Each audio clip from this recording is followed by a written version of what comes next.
স্রষ্টা বলেছেন, তুমি যাকে আমার চেয়ে বেশি ভালোবাসবে আমি তাকে তোমার কাছ থেকে দূরে নিয়ে যাব এবং তোমাকে একা করে রাখব। তিনি আরো বলেছেন, কখনো বলবে না আমি তাকে ছাড়া বাঁচব না, তবে আমি তাকে ছাড়াই তোমাকে বাঁচাবো এবং পেছনের অনুগত সব আবেগ কেড়ে নিয়ে তোমাকে দিব্যি সামনে এগিয়ে নিয়ে যাব। তুমি কি দেখো না, ঋতুরাও বদলাতে থাকে, ছায়া দেয়া গাছের পাতাও যায় শুকিয়ে, ধৈর্য হারিয়ে যায়, কিন্তু তোমার স্রষ্টার ধৈর্যশীল ও পরম দয়ালু। সেই ঝরে যাওয়া পাতার ডাল থেকেই আবার সবুজ পাতা গজায়।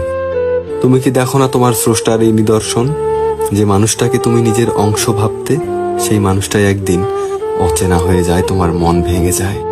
এমনকি তোমার বন্ধু ও শত্রুতে পরিণত হয়, আবার শত্রুও খানিক সময় পরে পরিণত হয় বন্ধুত্বে।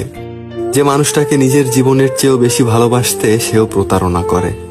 তবুও তুমি কেন স্রষ্টা বিমুখ হয়ে মানুষকে ভরসা করো? অদ্ভুত এই পৃথিবী।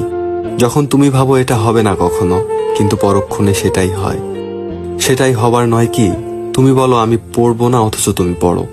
তুমি বলো আমি বিস্মিত হব না, অথচ তুমি রোজ বিস্মিত হও। এবং সবচেয়ে বিচিত্র বিষয় হচ্ছে, তুমি বলতে থাকো আমি মরে গেছি, অথচ তুমি বাঁচো। অথচ তুমি বেঁচে থাকো, তোমার স্রষ্টা তোমাকে বাঁচায়, তোমার স্রষ্টা তোমাকে বাঁচিয়ে রাখে।